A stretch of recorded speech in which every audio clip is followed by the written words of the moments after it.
कभी कभी जिंदगी हमें इतना अकेला कर देती है कि हम बोलते हुए भी ना खामोश हो जाते हैं। और तब एक जानवर बेजुबान जो बोल भी नहीं सकता है हमें फिर से जीना सिखा देता है। मिसबेल द ऑटर सिर्फ एक चैप्टर नहीं है, सिर्फ सिर्फ एक चैप्टर नहीं है, ये एक एहसास, एक अनसेड फ्रेंडशिप है और एक साइलेंट लव स्टोरी है इंसान और प्रकृति के बीच में।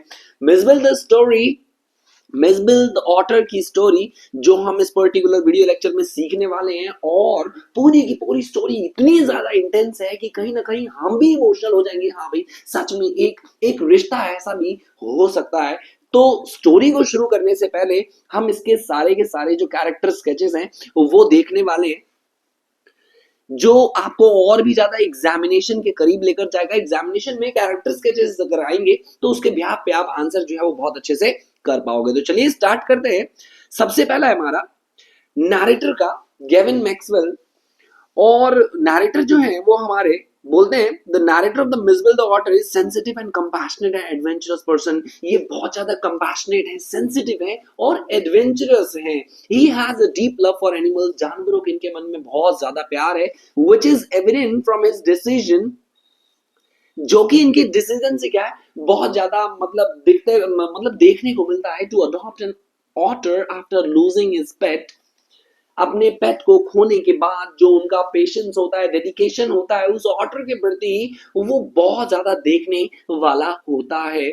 Slowly builds trust with Mijbil. Mijbil यानी जो ऑटर लेकर आते हैं उसके साथ जो रिलेशनशिप बिल्ड करते हैं ये, even when the otter behaves unpredictably. लेकिन मतलब उस हालात में भी जहां पर जो ऑटर है वो उनके अकॉर्डिंग बिहेव नहीं करता है, क्योस मचाता है। The narrator is also highly responsible, taking great care of Mijbil safety. अब वो उसकी सेफ्टी का बहुत ज्यादा बेहतरीन तरीके से ख्याल रखते हैं, उसके कंफर्ट का, उसके फूड का, सारी चीजें, स्पेशली ड्यूरिंग ट्रेवल के दौरान भी वो सारा का सारा उसका ख्याल रखते हैं। He shows empathy and understanding, treating Mijbil not just as a pet but as a friend. वो सिर्फ ऑटर को एज अ फ्रेंड नहीं देखते हैं, वो सॉरी ऑटर को सिर्फ एज अ पेट नहीं देखते हैं, एक फ्रेंड की तरह देखते हैं, जो कि दिखाता है कि हाउ कंपैशनेट ही इज।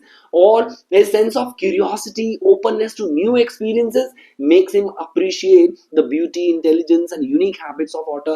और otter के बारे में उन्हें जो नई नई चीजें मिलती है ना, नई नई चीजें पता चलती है, नई नई एक्सपीरियंसेस करते हैं, वो और भी ज्यादा खूबसूरत लगता है पर्टिकुलर चैप्टर में। वो जब हम एक्सप्लेनेशन समझेंगे तो आपको और अच्छे से समझ में आएगा। Throughout the story, the narrator appears as a gentle, affectionate and observant। वो बड़े ही शानदार तरीके से ऑब्जर्व करते हैं ऑटर के हर एक हरकत को। Individual who forms strong emotional bond with Misbel and celebrates his playful nature। और ऑटर के साथ खुशमिजाज, रंग मिजाज रहते हैं और एक एक खूबसूरत रिश्ते को क्या करते हैं, बिल्ड करते हैं। तो that's what the character of narrator Gavin Maxwell। अब जो है वो हम इसके सारे के सारे थीम्स हम डिस्कस करेंगे पर्टिकुलर चैप्टर नरेशन के बाद। एंड मुझे जरूर बताइएगा कि आपको ये चैप्टर का जो पर्टिकुलर स्टोरी है वो कैसा लगा। तो स्टोरी स्टार्ट होती है कुछ यूं कि गेविन मैक्सवेल जो कि हमारे नैरेटर हैं, उनका इराक आना होता है। उनके कुछ कंपनी के वर्क की वजह से अपने दोस्त के साथ वो ट्रैवल करते हैं और वहीं पर बहुत ज्यादा थोड़ा सा ट्रैवलिंग में ना आइसोलेटेड फील करते हैं। उनके साथ होता है ऐसा कि उनका पेट डॉग जॉनी, जो उनके लिए सिर्फ डॉग नहीं था बल्कि एक फैमिली जैसा दोस्त था, जॉनी की डेथ हो गई थी। इसकी वजह से वो बहुत ज्यादा मायूस होते हैं। एक इमोशनल ब्रेकडाउन होता है उनका और बहुत ज्यादा अकेला महसूस करते हैं। तभी तभी उनके जो फ्रेंड हैं वो उन्हें सलाह देते हैं कि आपको ना इस बार ऑटर ऑटर को एज अ पेट जो है वो पालना चाहिए, देखना चाहिए, रखना चाहिए। तो अपने काम की वजह से वो थोड़ा सा इराक में थोड़े से बिजी होते हैं। उनका शेड्यूल थोड़ा सा बढ़ जाता है, क्यों? क्योंकि उनके बाकी दोस्तों के मेल्स जो है वो तो आ चुके होते हैं लेकिन उनका मेल नहीं आया होता है। तभी जब वो अपने फ्लैट पर होते हैं, अपने कमरे पर होते हैं, तो घंटी बजती है उनके दरवाजे की और दरवाजे के बाहर दो इराक जो है वो दो इराकी लोग, जो अरबी लोग जो है वो खड़े हैं और कहते हैं कि आपके दोस्त ने आपके लिए क्या भेजा है, एक पार्सल। और उस पार्सल में होता है क्या, वो छोटा सा जानवर बहुत इंटेलिजेंट, प्लेफुल और क्यूरियस होता है वो सारी चीजें जानने के लिए। और अब फाइनली राइटर सोचता है कि जॉनी की जगह कोई जानवर मेरी लाइफ में हाँ खुशी तो ला सकता है। वो सोचता है, इसी सोच के साथ मिसबिल को वो निकालता है उसमें से। एंड जब मिसबिल पहली बार घर आता है ना, वो बहुत डरा हुआ होता है, हर साउंड पर घबरा जाता है, अंधेरे में चुप जाता है। राइटर को ऐसा लगता है, यानी जो हमारे नैरेटर है उनको ऐसा लगता है शायद मैंने गलती तो नहीं कर दी, ये जानवर घर लाके, या मैं इसको जो घर लेकर आ गया हूँ तो मैंने कुछ गलत तो नहीं कर दिया इसके साथ। ये दिखाता है कि वाइल्ड एनिमल्स को डोमेस्टिकेट करना इजी नहीं होता, कि आप किसी भी जानवर को जब डोमेस्टिकेट करते हो ना, तो उसको आप उस नेचर से, उस प्रकृति से, उस जगह से दूर करते हो जहां का वो यूज टू है। तो जैसे जैसे दिन गुजरते हैं, मिसबिल अपना रियल पर्सनालिटी दिखाता है, चीजें चुरा लेता है, पेन, रबर, टूथब्रश, सब टॉयज चीजें छुपा देता है, हर चीज को एक्सप्लोर करता है। मिसबिल बहुत ज्यादा इंटेलिजेंट है, प्रॉब्लम सॉल्व करता है, प्रॉब्लम सॉल्विंग है, क्यूरियोसिटी से भरा हुआ है। राइटर कहते हैं कि मिसबिल ना एक पेट नहीं है। जो हमारे नैरेटर है मैक्सवेल गेविन गेविन मैक्सवेल, वो एक्चुअली उन्हें कहते हैं कि मिसबिल एक पेट नहीं है, बल्कि एक नॉटी चाइल्ड जैसा है।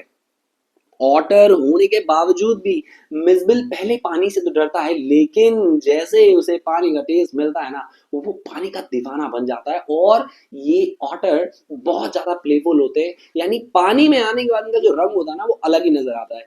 बाथरूम में बन जाता है उसका वाटर पार्क, यानी आप उसको जब मर्जी बाथरूम में घुसा दो बस। बाथरूम में मिसबिल टैप खोल लेता है, पानी के नीचे स्लाइड करता है, खुद के गेम्स इन्वाइट करता है और बहुत सारी चीजें। ये सीन चैप्टर का सबसे खूबसूरत सीन है। आप इमेजिन करके देखिए कि एक छोटा सा ऑटर पानी में मतलब अतरंगी हरकतें करता है, और बहुत ज्यादा खुशी का माहौल होता है, नैरेटर भी बहुत ज्यादा खुश होते हैं। अब मिसबिल और गेविन के बीच में एक डीप अंडरस्टैंडिंग जो है ना, वो डेवलप हो जाती है। बिना बोले दोनों एक दूसरे को समझते हैं, और मिसबिल अपनी आंखों और एक्शन से बात करता है। राइटर के लिए, जो नैरेटर हैं, उनके लिए लोनलीनेस का अब सोल्यूशन मिल गया है। जो उनके डॉग के जाने के बाद, डॉग का नाम क्या था, जॉनी, जॉनी के जाने के बाद जो अकेलापन था ना उनकी लाइफ में, वो बिल्कुल खत्म हो गया है। इमोशनल हील हो चुके हैं, लाइफ का पर्पस बिल्कुल अपसेट है। अब अब सब कुछ ठीक चल रहा था, तो अभी एक मोमेंट आता है इस पर्टिकुलर चैप्टर में, जहां पर अब गेविन को कहाँ जाना था, लंदन वापस जाना था। और सबसे बड़ी टेंशन ये थी कि ऑटर को केबिन में अलाउ ही नहीं किया, सिर्फ कार्गो प्लेन में ही भेजना, मतलब भेजा जा सकता है। तो इसीलिए मिसबिल को एक बॉक्स में मतलब बंद किया जाता, कि वहां पर उन्हें कुछ गाइडलाइंस दी गई थी कि आप इस पर्टिकुलर पेट को एक बॉक्स में क्या कर लें, बंद करके लेकर जा सकते हैं।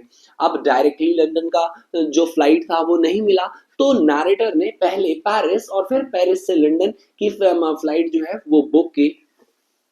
अब जब फ्लाइट की टाइमिंग जो है वो होने ही वाली थी, कि जो मतलब जो हमारे नैरेटर हैं वो क्या करते हैं, उसको थोड़ा सा एनवायरमेंटल फ्रेंडली होने के लिए, कि वो उस माहौल, उस बक्से का फ्रेंडली हो जाए पर्टिकुलर ऑर्डर, तो उसके लिए उन्होंने क्या किया, उसको थोड़ी देर पहले ही बक्से में बंद करना चाहा। और बंद करके ना एक छोटा सा होल होता है जिससे ऑक्सीजन पास होता रहे, वो आए।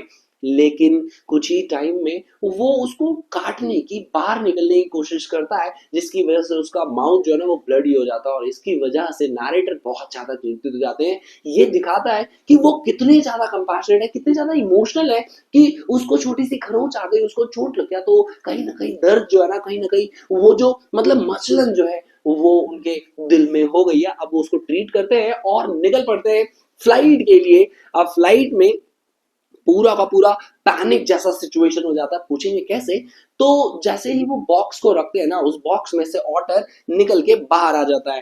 अब थैंक गॉड उस पर्टिकुलर एयर हॉस्टेस का, जिसने उस समय गेविन यानी हमारे नैरेटर जो है उनको बड़ा ही हौसला दिया और कहा कि आप बैठे, मैं आपके बदले क्या कर देती हूँ, वो ढूंढ के ले आती हूँ। और दिस इज हाउ, मतलब कहीं ना कहीं नैरेटर को ऐसा लगता है कि उनके पास हाथ ही चूम लूं मैं जाके, यानी इतनी ज्यादा अच्छी हमारी एयर हॉस्टेस थी। तो फाइनली पूरा का पूरा ट्रिप जो था वो हो गया। सब लंदन सेफ पहुंच जाते हैं एंड लंदन की रोड पर लोग मिसबिल को हैरानी से देखते हैं। यानी काफी समय के बाद की टाइम बात की बात है कि कुछ समय बीतने के बाद वहां के जो लोग है ना मिसबिल को बड़े ही हैरानी से देखते हैं। क्यों? क्योंकि जब गेविन और मिसबिल जब रोड पर सैर करने के लिए निकलते हैं तो ऐसा लगता है कि भाई जो मिसबिल है ना वो बहुत ज्यादा यूज टू हो चुका है। और लोग जब उसे देखते हैं तो कोई समझता है कि सील है, कोई स्क्वेरल समझता है, गिलहरी है, कोई समझता है बेबी हिप्पो है। और इन सब से मतलब कहीं ना कहीं ये देखने को मिलता है कि हम लोग नैरेटर ये बताने की कोशिश कर रहे हैं कि जो अजम्पशन है लोगों का वो ये दर्शाता है कि मॉडर्न इंसान जो है ना वो नेचर से कितना दूर हो चुका है कि उसे एक्चुअल में हिप्पो और स्क्वेरल गिलहरी इन सब में फर्क ही नहीं पता। तो ये पर्टिकुलर पॉइंट बोलकर नैरेटर हमें ये बताना चाहते हैं कि हमें नेचर से जुड़ना चाहिए और नेचर में रहने वाले सभी से मतलब हमारे अंदर कंपैशन होना चाहिए। और लास्ट पॉइंट में ये सिर्फ और सिर्फ ये जो चैप्टर है गेविन मैक्सवेल जो लिखा है उनका यही मोटो है कि एनिमल्स जो है ना वो भी फील करते हैं। लव लैंग्वेज वर्ड से ज्यादा एक्शनेबल होती है कि यानी जो प्यार में जो एक्शन होता है ना वो शब्दों से ज्यादा होता है। नेचर से जुड़ना मेंटल पीस देता है और इंसान और जानवर के बीच दोस्ती पॉसिबल है, लेकिन सिर्फ और सिर्फ दोनों तरफ से होनी चाहिए। कंपैशन होना चाहिए पर्टिकुलर इंसान में। मिस बिल द ऑटर सिर्फ एक ऑटर की कहानी नहीं है, ये कहानी है एक टूटे हुए इंसान की, एक मासूम जानवर की और एक ऐसे रिश्ते की जो बिना शब्दों के भी पूरा हो सकता है। तो आई होप ये स्टोरी जबरदस्त लगी हो, शानदार लगी हो और बहुत मजेदार लगी हो। तो चलिए इसके सभी के सभी थीम्स देख लेते हैं हम एक बार। सबसे पहला थीम है हमारा bond between human and animals, यानी ह्यूमंस और एनिमल्स के बीच में जो बॉन्ड है ना वो इस पर्टिकुलर चैप्टर का सेंट्रल थीम है कि deep emotional relationship that forms between the narrator and Mijbil, कि जिस तरह से नैरेटर और मिसबिल के बीच में एक इमोशनल बॉन्ड जो है ना वो डेवलप हो चुका है। ये शो करता है कि how love patience and trust can build strong connections. मतलब प्यार और जो ट्रस्ट है वो एक स्ट्रॉन्ग कनेक्शन, एक स्ट्रॉन्ग रिलेशन बिल्ड करता है, भले ही वो जानवर और इंसान का ही क्यों ना हो। कंपैशन एंड रिस्पॉन्सिबिलिटी, यानी हमारे मन में प्यार की भावना, दया की भावना, कृपा की भावना होनी चाहिए। रिस्पॉन्सिबिलिटी जिम्मेदारी तो होनी चाहिए। The narrator's behavior reflects care, responsibility, and sensitivity. He takes complete responsibility for Miss Bill's well-being. यानी मिस बिल के वेल-बीइंग का पूरा ख्याल रखते हैं, उन्हें खिलाते हैं, ट्रेन करते हैं, इंश्योर करते हैं उनकी सेफ्टी को वाइल ट्रैवलिंग। तो ये दिखाता है कि वो कितने ज्यादा रिस्पॉन्सिबल हैं और दया की भावना तो भरा हुआ है उनमें। अब आते हैं तीसरा पॉइंट, अडेप्टेशन एंड लर्निंग। ये चैप्टर में दिखाता है कि कैसे हमें ना अडेप्ट होना चाहिए। जिस माहौल से हमें दूसरे माहौल में भेजा गया है उस माहौल में भी हमें क्या करना चाहिए, खुद को ढाल लेना चाहिए। जैसे कि नैरेटर ने मिसबिल को क्या कर लिया, नए एनवायरनमेंट के अकॉर्डिंग ढाल दिया। अब दोनों ही जो है narrator must adapt to each other. Mijbil learns to live in human environment and narrator जो है वो सीखते हैं कि कैसे ऑटर के नेचर को हम क्या कर सकते हैं, समझ सकते हैं। तो दोनों एक दूसरे को अपने हिसाब से क्या कर रहे हैं, अडैप्ट करने की कोशिश कर रहे हैं। वो ह्यूमन एनवायरनमेंट में रहने का क्या कर रहा है, अपने आप को अडैप्ट कर रहा है कौन, ऑटर। और जो नैरेटर है तो वो समझने की कोशिश कर रहे हैं ऑटर्स के नेचर को। चलिए नेक्स्ट देखते हैं, ओवरकमिंग चैलेंजेस। चैलेंजेस तो हम सबकी लाइफ में आता है, एक अभिन्न सा इंटीग्रल पार्ट है जिसे हम सभी अलग नहीं कर सकते। तो नैरेटर भी बहुत सारी चुनौतियों का सामना करते हैं, जैसे कि मिसबिल के बिहेवियर को मैनेज करना, अरेंज करना एक special travel permission, handling people's reaction, लोगों के रिएक्शन को हैंडल करना। तो बहुत सारी समस्याओं का सामना करते हैं, लेकिन वो घबराते नहीं है, वो बड़े ही डिटर्मिनेशन के साथ क्या करते हैं, प्रॉब्लम्स को सॉल्व करते हैं। वैसे ही हमें भी करना चाहिए। प्लेफुलनेस होना चाहिए, इनोसेंस ऑफ एनिमल्स को दिखाया गया इस पर्टिकुलर चैप्टर में। जैसे Mijbil's curious, mischievous and playful nature adds humour and warmth. ये इस पर्टिकुलर चैप्टर का की जान है। जिस तरह से वो मिसबिल जो है ना, जिस तरह से जो ऑटर अपना हरकतें दिखाता है, अपने कर्तव्य दिखाता है, वो बड़े ही काइंड ऑफ दिल आ जाता है बस ऐसी हरकतें हैं। This theme highlight the innocent Joy animals bring into human life. ये दिखाता है कि कैसे छोटे छोटे जो जानवर होते हैं उनकी कुछ हरकतों की वजह से हम ह्यूमन बीइंग्स के लाइफ में बहुत ज्यादा खुशी आती है। तो जैसे नैरेटर की लाइफ में आया मिसबिल के आने से। Love for nature and wild life, हमें जानवर के प्रति और प्रकृति के प्रति हमारे अंदर जो प्यार है ना वो होना चाहिए और बने रहना चाहिए। रिस्पेक्ट करना भी सिखा रहे हैं कि भाई क्रिएचर्स और जानवरों को, एनिमल्स के प्रति रिस्पेक्ट जो है वो होना चाहिए। ठीक है, the story celebrates wild life, encourage the readers to appreciate and respect creatures living outside conventional pet system.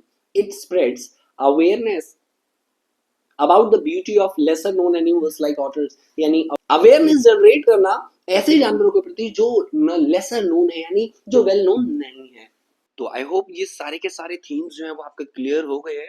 And अब हम करते हैं मोस्ट इंपॉर्टेंट क्वेश्चंस जो आपके एग्जामिनेशन पॉइंट ऑफ व्यू से बहुत ज्यादा इंपॉर्टेंट है। चलिए स्टार्ट करते हैं। सबसे पहला हमारा, describe the relationship between the narrator and Mijbil. Mijbil और नैरेटर का जो रिलेशनशिप था वो डिस्क्राइब करना है, और ये क्या शो करता है about human animal bonding. The relationship between the narrator and Mijbil is warm, काफी ज्यादा वार्म था, अफेक्शनेट है and full of trust. The narrator takes complete responsibility, पूरी रिस्पांसिबिलिटी लेता है मिसबिल की, उसे खिलाता है एंड ट्रेन करता है, नहलाता है और उन्हें कंफर्ट करता है उस नए एनवायरनमेंट में। मिसबिल वापस आकर showers him with loyalty, playfulness and companionship, यानी मिसबिल इन रिटर्न, मिसबिल जो है बदले में क्या करता है, उन्हें मतलब खूब सारी लॉयल्टी, प्लेफुलनेस, कंपेनियनशिप, ये पूरा का पूरा देता है। प्लेफुलनेस मतलब जो काइंड ऑफ जिस मोमेंट में वो रहते हैं और उनके मजाकिया और उनके खेलने के चक्कर में खेल, मतलब जो खेलता है ना उसकी वजह से एक मोमेंट क्रिएट होता है और गेविन को बहुत ज्यादा खुशी मिलती है। कंपेनियनशिप, जो वो अकेला हो गया था, कौन,